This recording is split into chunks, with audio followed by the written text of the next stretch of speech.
On May 22, 2023, Russia was invaded, but it wasn't the start of a much-feared Ukrainian counterattack. It was Russia invading Russia? Early in the day, an undisclosed number of troops, estimated around 70, pushed into the Belgorod Oblast in Russia from the Ukrainian border. The men were quickly identified as the Freedom of Russia Legion and Russian Volunteer Corps, two unaffiliated groups who share a similar goal: defeating Russia in Ukraine and beyond. These all-Russian groups consist of men who have fled from their homeland and are determined to fight on until the Putin regime is toppled and Russia is liberated. A tall task indeed. Before we go into the invasion of the Belgorod Oblast, though, who exactly are these groups? The Freedom of Russian Legion, or the Free Russia Legion, was established 1 month after Russia's invasion of Ukraine. The initial founding members all responded to President Volodymyr Zelensky's call for foreign volunteers willing to defend Ukraine from the Russian onslaught. Already disgusted with the Putin regime and his growing dictatorship, groups of Russian volunteers crossed the border to fight against their countrymen. However, the core group allegedly was made up of a company of Russian soldiers who defected. With help from the Security Service of Ukraine, the defectors crossed enemy lines on February 27th with the stated goal of protecting Ukraine from real fascists. The company commander then made a public appeal to other Russian forces, asking them to switch sides in order to save their country from, quote, humiliation and destruction.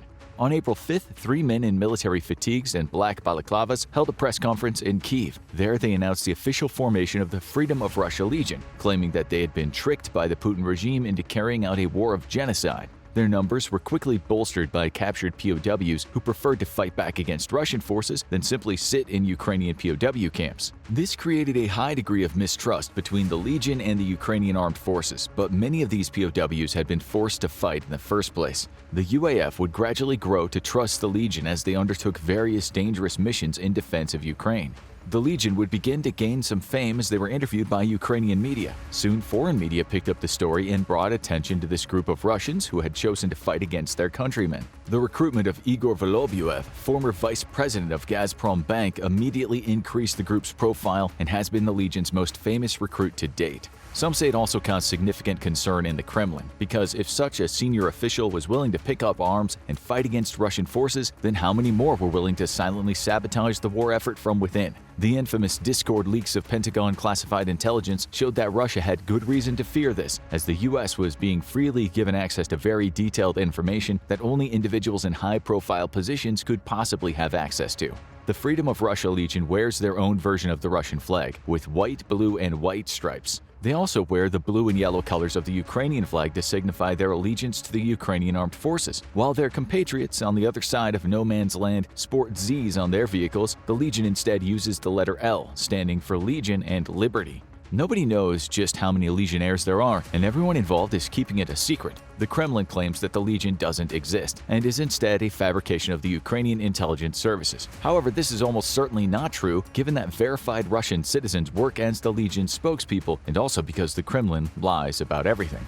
Some people believe the Legion might have as many as 2 battalions or 2,000 men in its service. However, any statement from the Legion itself only claims hundreds. This could be more misdirection in order to make the Legion seem less of a threat than it really is, though the Legion claims to have support in most major Russian cities, and there may be some truth to that, given the steadily increasing numbers of arson and sabotage attacks inside of Russia. Shortly after the formation of the Legion, there have been over 100 mysterious arson attacks inside Russia. Some of these attacks have focused on high-profile targets, and this separates them from the string of fires that have targeted Russian recruitment stations and are largely attributed to Russians unhappy with the mobilizations. Targets struck by either Ukrainian intelligence agents or possible Legionnaires include a governor's home, the Central Research Institute of the Aerospace Defense Forces, multiple chemical plants, fuel depots, and military bases, the business center which runs the offices responsible for the Russian pension fund, Rosatom Institute of Digital Technology, Zagorsk Optical Mechanical Plant, which produces optical, thermal, and night vision systems, the Admiral Kuznetsov aircraft carrier, the FSB building, and the Defense Ministry itself. The sheer number of attacks and their high-profile targets lend serious credibility to the Legion's claim to have support all across Russia, and may hint at some very high-level support which should significantly worry Putin. The Kremlin's response has been to claim the Legion doesn't exist and is purely a PR project undertaken by Ukrainian intelligence. However, despite claiming the Legion doesn't exist, Putin signed a law on July 14, 2022, specifically targeting Russians who defect to the enemy during armed conflict or hostilities. Any defectors will face a prison sentence of up to 20 years. And a year later, in March 2023, the Supreme Court of Russia declared the Legion a terrorist group, a legion which officially the Kremlin doesn't believe exists. Kremlin propaganda outlets parrot the official Putin stance that the Legion is pure propaganda, and all those explosions and fires probably just more smoking accidents. Not to be confused with the Freedom of Russia Legion, the Russian Volunteer Corps are a separate group of fighters affiliated with Ukraine and also made up of Russian immigrants. Formed in August 2022, the RVC is made up of Russian volunteers who started their resistance against the Putin regime in 2014. Fighting alongside the Azov Regiment and other Ukrainian units, while the Freedom of Russia Legion is more cosmopolitan and made up of a significant number of former POWs. The Russian Volunteer Corps is largely made up of Russian right-wing immigrants who moved to Ukraine before and after the Russian invasion. There are many claims that the RVC are a far-right group with some extreme ideologies, but as the old saying goes, the enemy of my enemy is my friend. The RVC's stated goal is defending Ukraine from Russia's invasion and ultimately toppling Vladimir Putin and his regime. According to the group, Russia should give up all ambitions to restore the old Soviet Union and instead focus on improving life for ethnic Russians. Known to have many neo-Nazi sympathizers, many volunteers have fled Russia as early as the 2000s. Many were motivated by their belief that Ukraine was a more ethnically pure country with a strong Slavic heritage. They either moved willingly or fled in a bid to escape prosecution for their hate or political activities. In their eyes, Vladimir Putin has turned Russia into a corrupt, multinational state that has weakened ethnic Russians. When the 2014 invasion of Crimea began, many who would make up the Russian Volunteer Corps willingly joined far-right Ukrainian units such as the Azov Regiment and still hope to topple Putin and build an ethnically unified Russia with a separate nation for ethnic minorities to live in. There's been a significant concern that Ukraine's use of Russian far-right groups will only help to fuel Putin's propaganda about Ukraine being run by neo-Nazis. There are also concerns of what will happen in a post-war environment, as the RVC and some similar groups are becoming very heavily armed through the fighting. With NATO affirming that Ukraine will join the alliance once the war is over, the nation will have to completely sever ties to those far-right groups, and there is serious concern of what might happen when it does. For now, though, the enemy of my enemy is my friend, and the RVC has proven useful on the battlefield. The Freedom of Russia Legion and the Russian Volunteer Corps would have their day in the sun, though, on May 22nd, when they shattered the illusion of border security for millions of Russians and nearly caused an international nuclear incident. Since the start of the war, there have been numerous cross-border attacks into Russia, though all very minor in scope. These have primarily taken place in the Bryansk, Kursk, and Belgorod oblasts, with Ukraine denying responsibility for the attacks, but also not fully denying any involvement. The largest attack prior to May 22nd was a brief cross-border raid by the Russian Volunteer Corps in March 2023, with a small unit crossing into the Bryansk Oblast. According to Russian media, the RVC killed 2 adults and injured a child in a car, as well as taking residents from the Lubashane and Sushiny villages hostage for a brief time.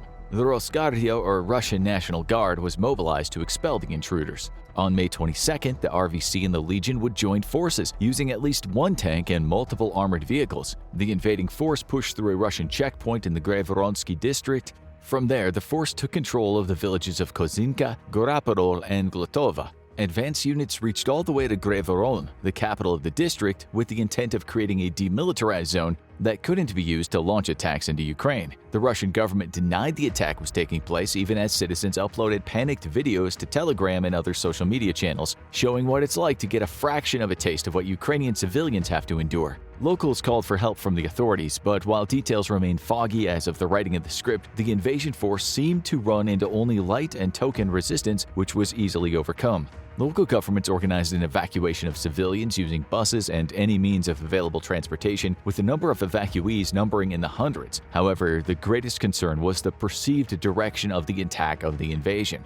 which put the Belgorod 22 nuclear weapons storage facility directly in its path. In a panic, the Russian government quickly began to move nuclear weapons out of the facility. Today, it still remains unknown if the facility was part of the invasion force's goals, but what is known is that at least one of the confirmed spearheads of the RVC Legion forces reached as far as only several miles from the facility. Had they been able to seize Russian nuclear weapons, it is unknown what would have happened or what the group would have intended to do with them. Perhaps they would have transferred them to Ukraine, who would no doubt had them as assurance that Russia would not resort to nukes of its own, or perhaps they would have held the weapons hostage in a bid to garner demands from the government. What is likely is that if the group had succeeded, the United States would have had no choice but to get involved somehow, and given the RVC's far-right ideologies, there is a chance that the US military involvement might have actually been on the side of Russia.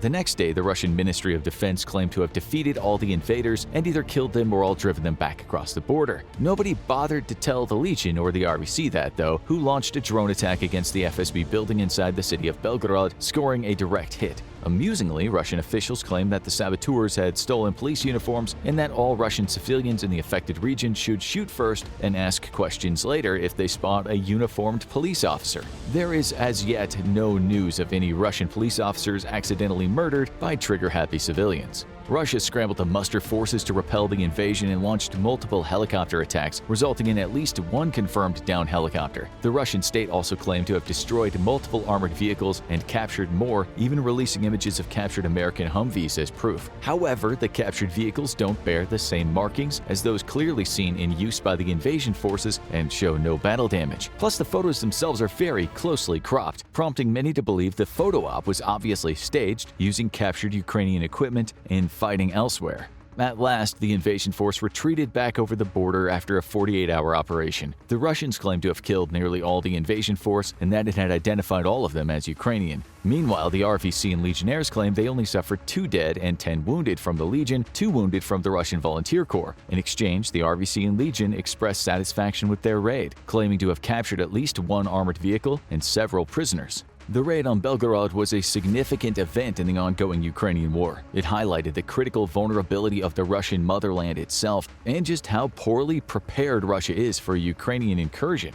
As the fighting progressed, Russia rushed to mobilize a response force made up largely of the Rosguardia and local law enforcement, giving the small invasion force of less than an estimated 100 individuals 2 days to rampage through the countryside and allowed them to penetrate Russia within a dozen miles of a nuclear weapons storage facility. This highlights just how dependent Russia really is on America's pressure on Ukraine, forbidding it from launching cross-border attacks into Russia. Many have questioned since the raid why Ukraine shouldn't be allowed to fight this war as it sees fit, especially since Russia's use of standoff weapons and increasing use of glide bombs means that it can launch attacks deep into Ukraine from the safety of its own territory. Yet Ukraine remains completely dependent on the US and its allies, meaning that its hands are tied. This affords Russia not just the ability to launch attacks from home territory, but the luxury of not committing significant border forces for security, freeing up thousands to fight on Ukrainian soil instead. It's hoped that increased support for groups like the Legion and the RVC could allow them to launch even more attacks into Russia, as the US appears to have no problems with Russians fighting Russians on their own soil. This could be a significant turning point in the war, as Russia is forced to remove forces from Ukraine to defend its borders adequately.